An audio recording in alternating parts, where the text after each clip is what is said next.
Yo, what's up guys? Welcome back to another video. In this video we're going to be playing something called Ghostwire Tokyo. Very interesting. Yeah, hope you guys enjoy. What's up everybody? Yeah, we got Ghostwire going on. It's very interesting. Let's get right into it. New game.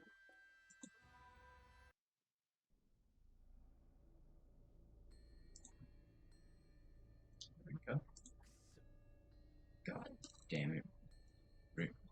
I'm assuming this is Rinko. I don't know how to pronounce the name. There we go. Oop.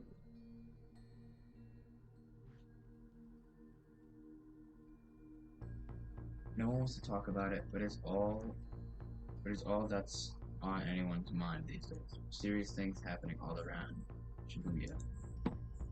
Sightings, attacks, disappearances, fear. How's a kid supposed to be a kid in a time like this? It's a great question. But honestly, Ryota, Ryota never really was like most kids. Not usually glued to his phone all day.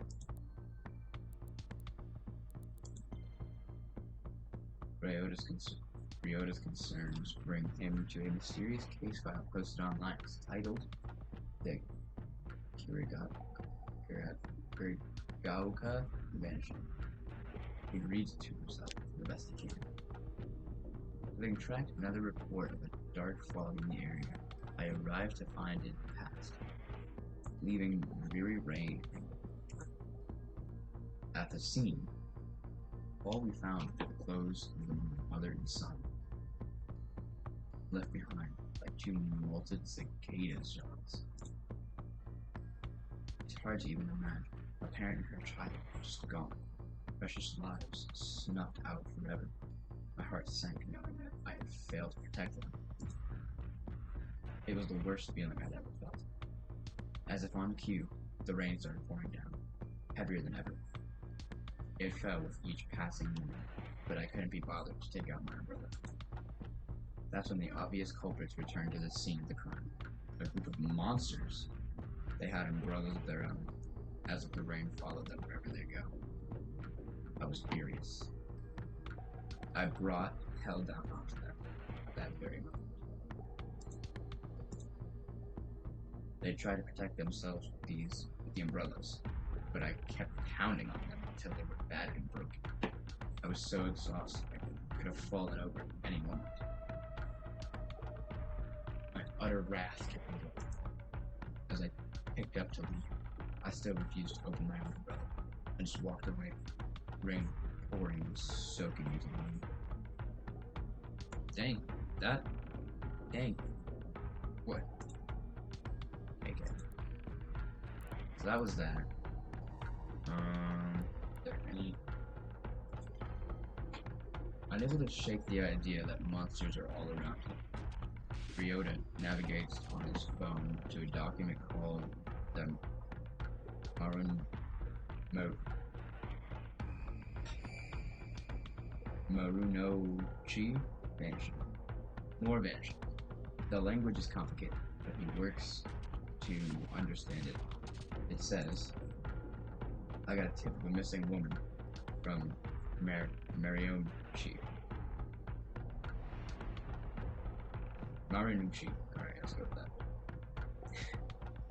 When you've been a detective as long as I have, you tend to build up a big network of contacts. The story my contact told was that they saw the woman one day, and when the fog rolled in, it blanketed the area, and then it was gone. Times like these make me wish a certain somebody was around. Come to think of it, the fog in these disappearances set the scene for when I first met the rest of my crew.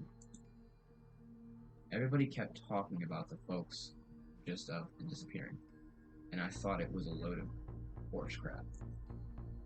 It wasn't till I met them and until my encounter that I believed.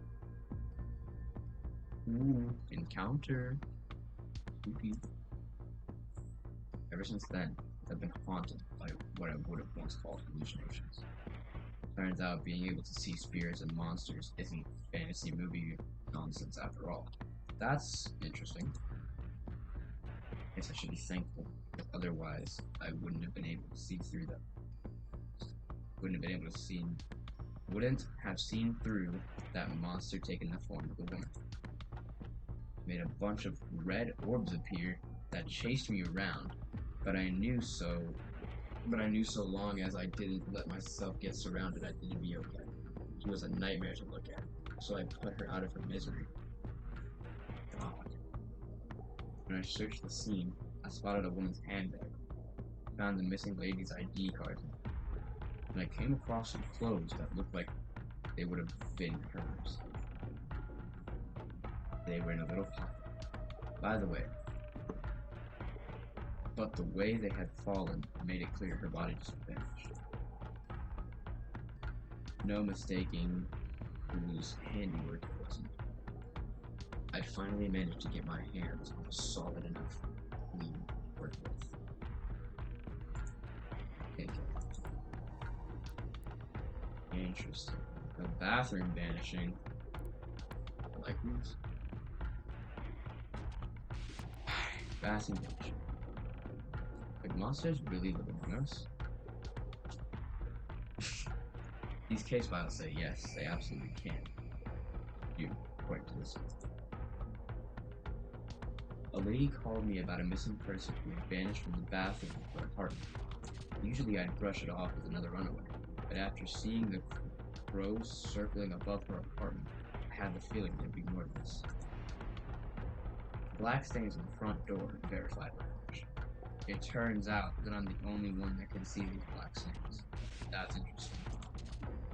The lady who lived there and showed me in made no signs of noticing me. She showed me to the bathtub and gave me a play-by-play. Her boyfriend was taking a bath longer than usual, so she went to the bathroom to check on him. When she opened the door, her boyfriend was gone, and for a short instant there was a reflection of an old shrine on the surface of the bathwater. I rubbed my finger on the rim of the bathtub.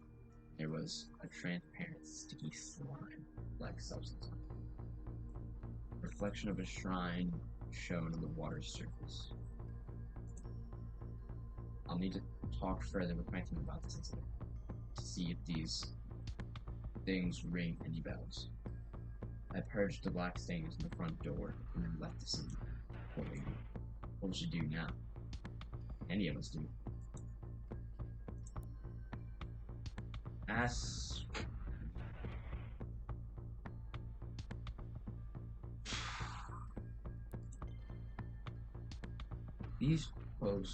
In these posts, the kid had found something, or rather someone called KK, had been looking into monsters in this part of town. A believer, just like Ryota. Social media would never lie. And that means KK is an expert. Maybe the expert in all things paranormal. I don't quite think so, but sure. There's only one thing left to do. Having pored over every story, post, and grainy photo about local monsters he could find, Ryota prepares to take action. I'm assuming this kid is... I'm gonna ask this KK guy to help. Alright. Just gotta figure out where he lives first. That's a little stalkerish. Alright.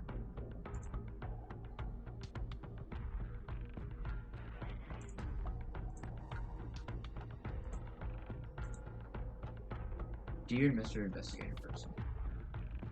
Oh, okay. Dear Mr. Investigator Person. Hello. How are you? I'm not good and I need your help. Monsters got my best friend Sosuke. Rinko sits up in her chair. She's zeroed in on one of a dozen monitors from across a makeshift command center stuffed into this cramped Tokyo apartment. It happened near the manhole. Please help me get him back. Data files across the screens, seemingly too much. Charts and graphs, maths and mathematical equations. Even social media feeds and open case files. Somehow, through all of those screens, all cluttered, Ryota's message collapses Riku's eyes. Sounds desperate, but could just be some poor kid trolling us. Calm and confident, Rinku insists on balancing compassion with skepticism in her analytical approach.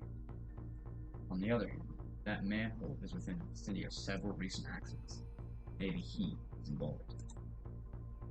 She knows what she thinks, but she also knows no one can protect Tokyo all by themselves. Trusting your teammates is the only way to keep everyone safe. Interesting. That's... What do you make of it, Ed? Ed squints and takes a single deep breath as he turns to the screen. He has something to say, but holds it back. Technology is easy. People are hard. Instead of speaking up, he places a small recorder on his desk. He presses play, and as the audio begins to roll, Ed turns and walks away. I've heard intriguing stories about so-called manhole girls in Japan. Vengeful ghosts of bullied students said to trick other children into following them into the sewer. Give me a little Pennywise vibes. From where they never return. If any information turns up about such anomalies, I'd be keen to investigate. Though, to be purely out of personal interest, might not be enough to make the rest of my team pursue it without further evidence. Alright, okay. Okay, safe to say, since you somehow found the time to record something this specific about a single urban legend, that you want to look into it. Ed is already engrossed in her work, in other work. He doesn't respond. He certainly doesn't notice when Rinku rolls her eyes. He rarely does. Probably best we have no idea how to spend your free time, huh, Ed? Erica has been sitting next to Rinku this entire time, listening, waiting for the right time to chime in. That time is... Want me to check it out? I don't think so, Erica. It could be dangerous. What if something happens to me? Seriously? You still don't trust me to go out by myself for 5 minutes in the middle of the day? At just 16 years old, Rinku might be right not to entrust Erica on something dangerous. Fair enough.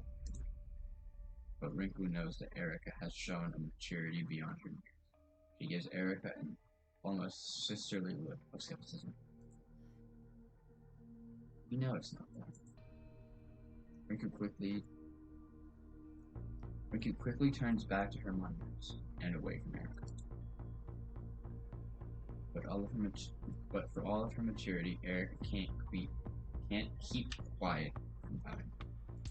Or can't keep from pouting. Stop making that face. Besides, we've got our very own private detective in the vicinity already. I'll ask him to take a look.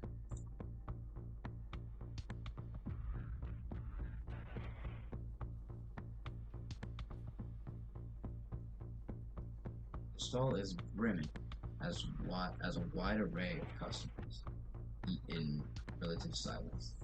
The only sound they make is the slurping of their noodles. That sounds really good, right? Noodles? Like...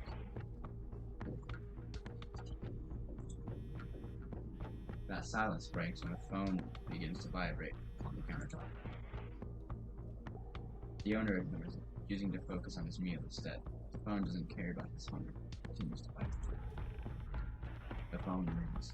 The peace and solitude have shattered. This is no way to avoid news. Damn it. Silent diner finally glances at the screen and begins to mutter to himself. Another case is probably harder than my enemies ever did. Need to get 5 minutes to enjoy a nice quiet lunch.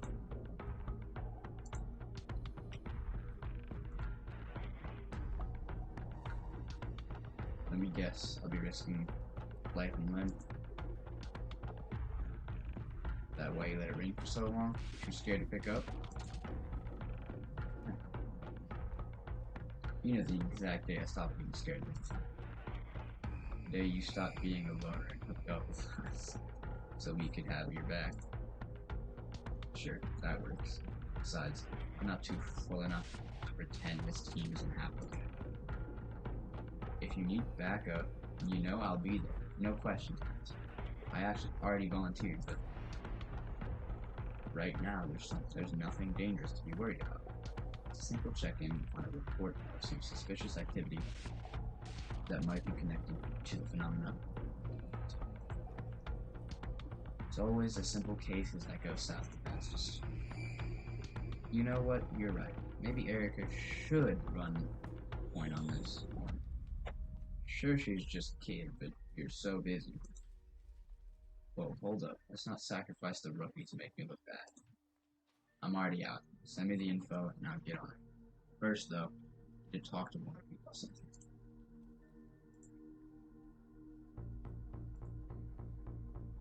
Oh, I need to choose? Okay. Let's talk to this guy. Ed, I'm betting you have a file on this already.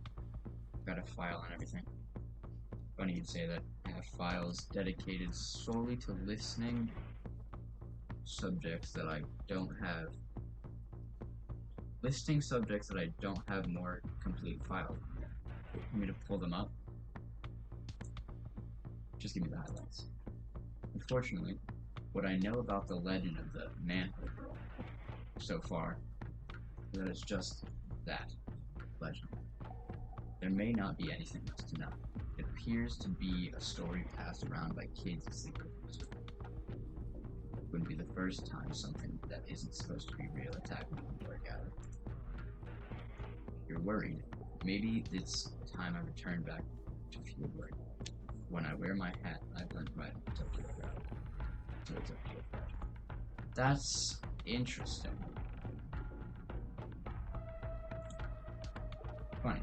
Would have never marked you as a Tokyo native. Then again, this place I've been crawling with tourists, isn't it? Thanks for the insight. I'll take it from you. Ooh, fancy.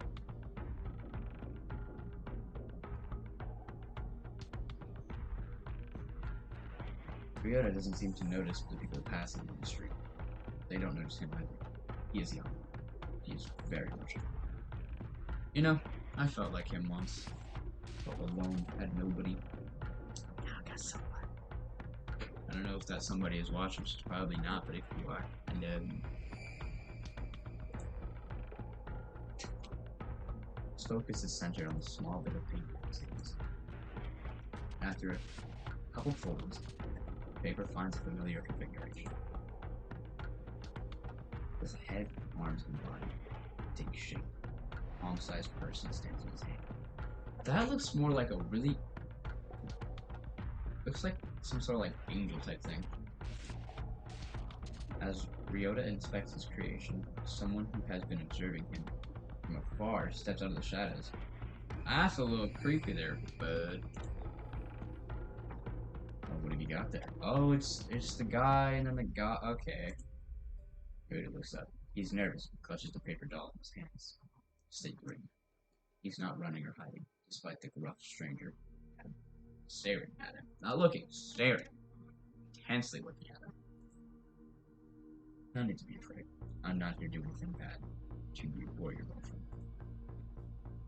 Gotta admit, I've been known to carry the odd paper doll with me on investigations. Strange habit, I know. But you get the benefits of a partner, without the annoying small talk. Ryota's shoulders ease. He lets his guard down as he listens to the detective and re-examines the board. The detective surprises himself with his playful tone. He's rusty, but he somehow still feels comfortable talking to the scared kid. Sometimes paper dolls are used for magical purposes. You a sorcerer by chance? Now's the time to tell me. So you really are him, huh? Gonna have to be more specific, kid. You're Kagan, that ghost hunter from the files. You must be. I thought you'd be taller. They say you solve strange mysteries, right? Kagan, maybe. The detective looks closely at Ryo's phone. He sees the social media posts featuring photos of various case files he has worked on, collected in notebooks. Look, I only use his initials because writing out my name is pain. I got too much pain on. Not your problem, right?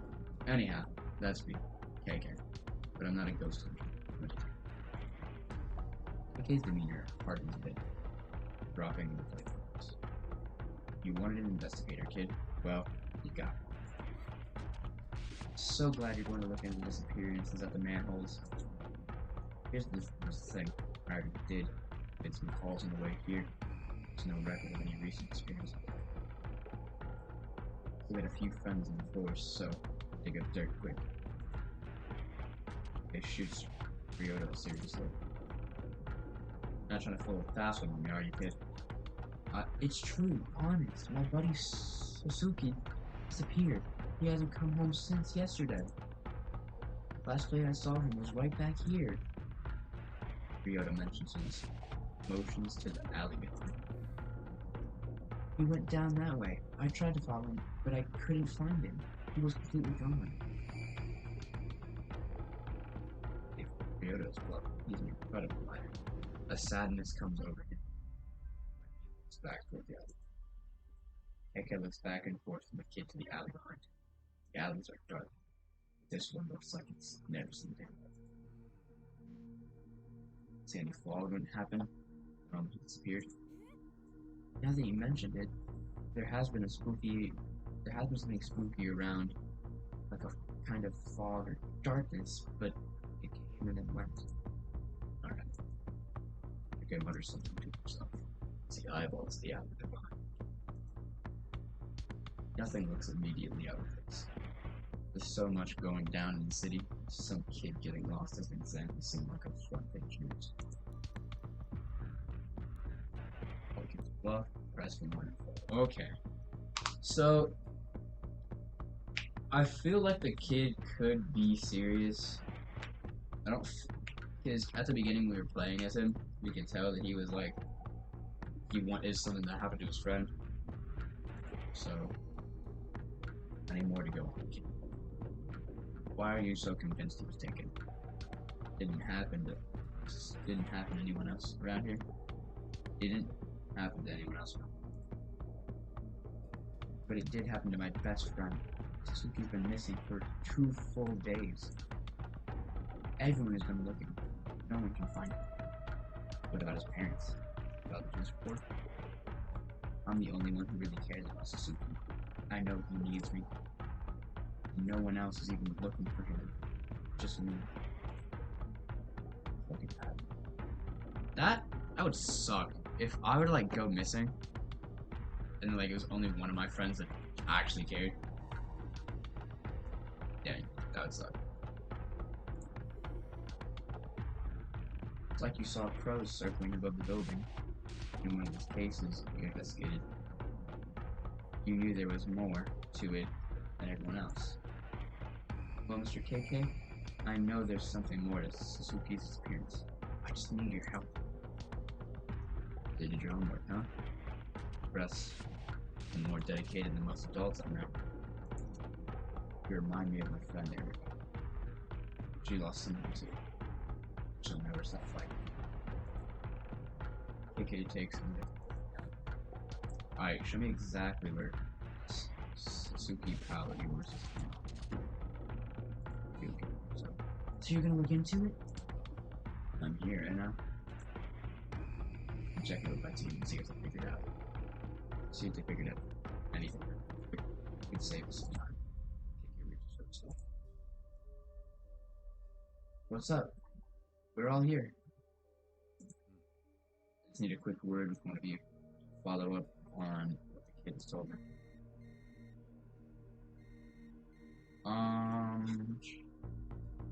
This guy gave us the information on the legend. Like she might know. Found anything else? I know you've been searching all over your fancy computer. Some worrying details have started to emerge. Type of details that mean he is for sure involved. Social media is starting to fill up with posts about The appearance is a mysterious dark fog, been popping up in neighborhoods with similar data sets to the one Toyota called from. School absences are also on the rise. I can't confirm if those reports are. Oh, I clicked too fast. Yeah, figured out that much. Oh, really? You carry a fear and paranoia detected now? Did Ed develop that when I wasn't paying attention? Yeah, on the force. Years on the force are what gave me my fear detector. You can't beat experience. But I do appreciate your input, even if I already knew it all. Toyota, time to find you something. Alright, cool. Nothing is out of place, but things are really what they seem. This place looks. This was like flashed in the opening scene. I don't know if I was recording when it was playing out, but it like flashed really quick. There's like a ghost that went around the corner. It's really interesting. Nothing looks out of place. Things really. Oh, I remember. KK slowly but deliberately reaches his hands up. He's not holding onto anything, but you would think he is by the way he's moving.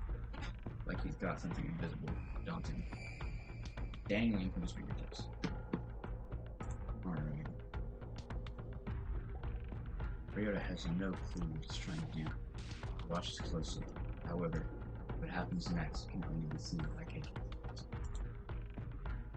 As KK opens his fingertips, a sparkling orb of energy drops from his hand down onto the ground. It ripples like water in a still pond. Energy flowing outward. Very interesting. Oh, it's like a scanner.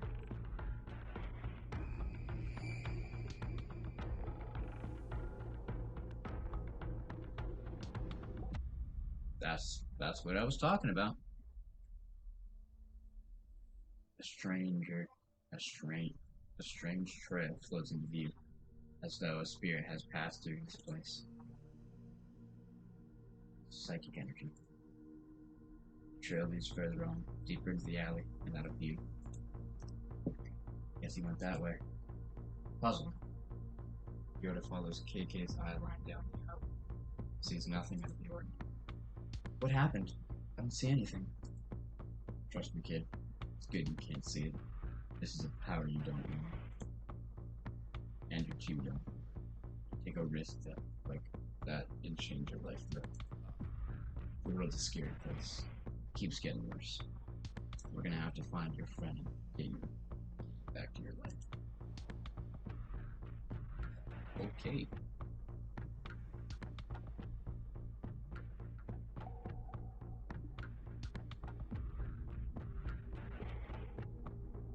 KK and Rinku are in big trouble.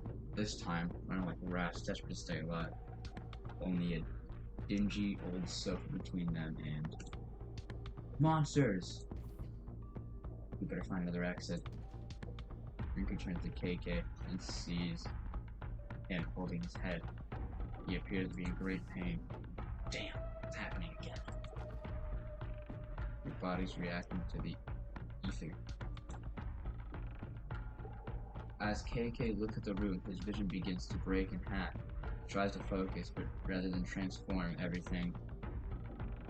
reform, everything continues to split apart even further. Under the hallucination, the world is breaking in two. That'd be crystallized ether under the form of matter. Sounds like your body has entered the final stage of affinity. What is going on? From thin air, the phantoms, these horrific visitors, appear surrounding KK and Rinku. Damn, we're surrounded. What? Context? Mr. KK? Are you okay? Huh? Sorry, kid, my mind can be a little hard to control. I feel that sometimes. I feel that. You just kind of stood there for a little while. Sometimes my memories take me places. Hate to leave you alone again, but you need to wait here while I look for your pal. I don't even know what to say at this point. Sit tight, I won't be long.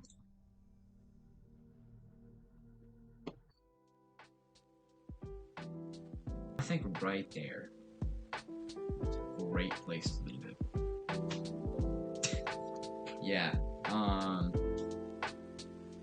think right there is a good place to leave it. Hope you guys have enjoyed. And if you'd like to see a part 2, let me know. This game is very interesting. But yeah, hope you guys enjoyed, and I'll see you later. Bye.